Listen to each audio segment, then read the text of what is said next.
नमस्कार बंधुरा श्रीलोका टिউটোরিয়ালের पक्ष থেকে আবার একটা ভিডিও নিয়ে আপনাদের সামনে এসে উপস্থিত হয়েছি।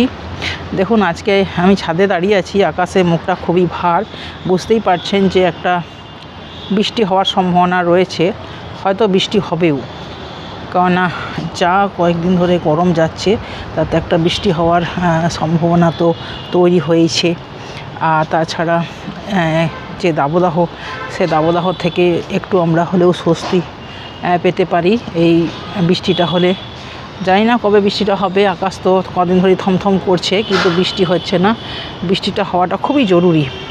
তাছাড়া কালকে আবার আমাদের রাজ্যে দ্বিতীয় দফা ভোট, 142টা আসনে ভোট হতে চলেছে।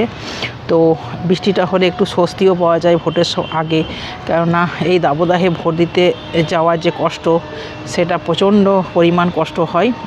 বিশেষ করে বয়স্ক মানুষ যারা আছেন তাদের পক্ষে তো খুবই অসুবিধাজনক। এত গরমে এত রৌদ্রে ভোট দিতে যাওয়া তাদের পক্ষে সত্যিই খুব কষ্টদায়ক। তাই বৃষ্টিটা হলে তারা একটু শান্তি পান, স্বস্তি পান। তাই ভোট যদি বৃষ্টিটা একটু হয়ে যায় তাহলে ভোটটা দিতে তাদের আরও একটু সুবিধা হবে। তো বন্ধুরা, কালকে যেহেতু সাধারণ নির্বাচন, কালকে যেহেতু আমাদের বিধানসভা নির্বাচন, দ্বিতীয় দফার ভোট গ্রহণ এবং আমাদের হাওড়া জেলায় কালকে ভোট, তো আমি আশা করব যে কালকে সবাই আপনারা ঠিকঠাক টাইমের মধ্যে গিয়ে আপনার নিজের গণতান্ত্রিক অধিকার প্রয়োগ করবেন, নিজের ভোটটা নিজে দিয়ে দেবেন। শুধু একটাই কথা বলবো যে আপনারা ভোটটা দেবেন খুব সুচিন্তিতভাবে, চিন্তা করে। আজকে রাতটা আপনাদের কাছে ভাববার টাইম আছে, আপনারা ভালো করে ভাবুন, বুঝুন, জানুন এবং জানার পর সে আপনার গণতান্ত্রিক অধিকার আপনি প্রয়োগ করুন, নিজের ভোট নিজে দিন।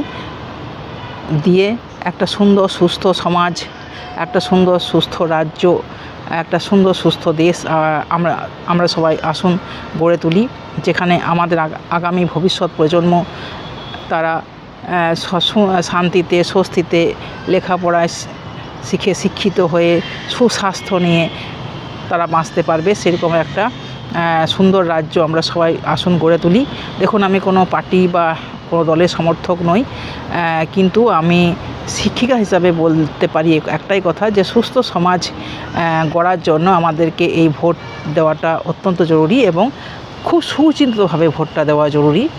যে ভোট দিতে হয় একটা দিয়ে দিলাম, সেই রকম ব্যাপারটা নয়। ব্যাপারটা যেন হয় যে সুচিন্তিতভাবে ভোটটা যেন আমরা দিতে পারি এবং সেই ভোটটা যেন আমাদের পরবর্তীকালে আমাদের কাজে আসে এবং আমাদের আগামী ভবিষ্যৎ প্রজন্মের কাজে আসে, সেইটা আমাদের কিন্তু লক্ষ্য রাখাটা